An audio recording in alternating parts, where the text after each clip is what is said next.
Philippine people on our president don bring new law come for now. In dey threa people say anybody wey no take the COVID-19 vaccine, say by force by fire, you go enter jail. This one na by force thing o. They don dey force people now to dey collect COVID vaccine. I dey surprise for this kind matter because how many people you wan carry go jail kwanu? That means you go pack everybody inside that Philippine, pack them enter inside prison. In fact, how many people you wan arrest? Because I sure say una jail sef, you no go fit contain everybody because una go arrest everybody finish. Many people never collect this thing, so I come surprise say now you can't put law say you go arrest them these people. But I understand your point because this man they talk say they battle with this case seriously for there. Say in fact 1.3 million people now get this COVID for that side, and say 23 people don't die. So in fact, I dey understand this man case. So I understand why they bring this thing. Say if una no collect am, he go do am by force by fire for una. My people beg, make una use na eye hear wetin this man talk. May mamili kayo. Magpabakuna kayo o ipakulong ko kayo sa silda.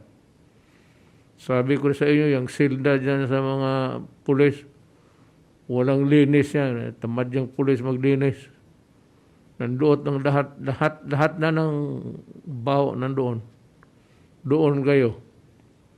Ganito na lang. I will think it over very hard. Legally, of course. Pero pag hindi ayaw ninyo, ipa-aresto ko kayo. That is in pursuance to a policy of our crisis of itong health issue. Magpabakuna ka. Otherwise, I will order all the barangay captains to have a tally of the people who refuse to be vaccinated. Kasi pag hindi, yung may verbictin na para sa baboy ang patira ko sa iyo. Una don hear abi? I know say most of una no hear wetin him talk. Na make me dey here so that I go fit interpret am for una. See, it means say this COVID is serious for that side o. Nigeria, they go say wear nose mask, you go say you no go gree wear am. Wash hands, they go even beg you to do am. See another country, see as people they die for there. Now people there inside Nigeria, they do shakara. They do shakara on top of something be say na free o. This whole thing now, this man they talk say in they plan vaccinate 7 million people out of 110 million people wey dey inside this country. Hey, on a plenty rich like this. How many people come dey inside the land where remain? If una rich, na plenty rich like this, I dey surprise o. But I sure say people they fear. People they fear to collect this thing because they go the reason and say HIV dey since they no see vaccine. Ebola dey since they no see vaccine. Now where COVID just come outside, they don't run see vaccine. Now what do they make people they fear? They come they see and say this pandemic now it don't turn to pandemic. It be like say they plan this whole thing before they even come they distribute this vaccine for people. And the reason say now what do make people no want gree collect am? And you know, some people say that they complain, say, as they collect them, something start to they do them. One neck begin start to they shake. Something start to they. If like say all this one self join, now I make these people start to they say they no go take them. But this thing are free. I understand this man well because I they feel say, in they even fight for him people. In the reason say at least make I even collect them. If the thing no come work, we will come know say the thing no work. Make at least first take them. And this thing are free. They know they even charge them these people. So I don't see why all of them come the talk say they no want collect them. I beg make I go collect them because this one way in our president don't talk say either you collect this vaccine or be you go jail.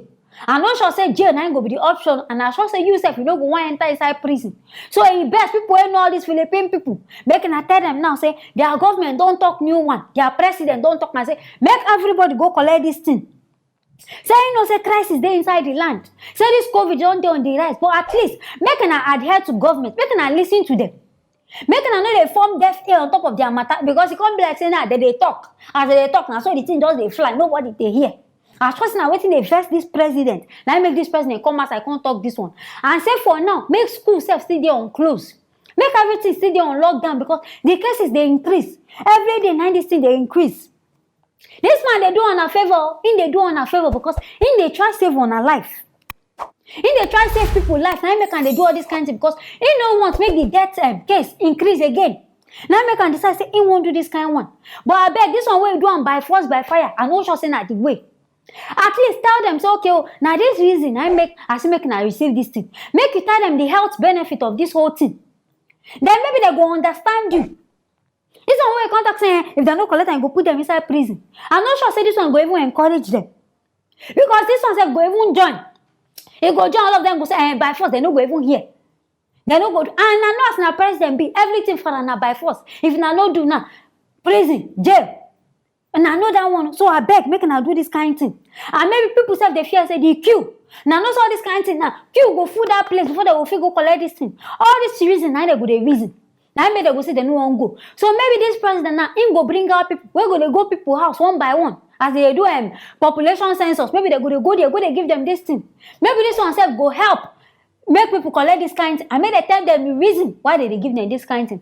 My people, I hear this one inside Philippines. I can't see make a bring and come for now. Making ourselves use now. Yeah, here waiting they happen for there. Anything when I feel about this whole matter, what I just talk now, make sure don't forget to write them inside the comment section. Make sure don't forget to like and also share this video so that other people self go see waiting they happen. I will see you now for the next video.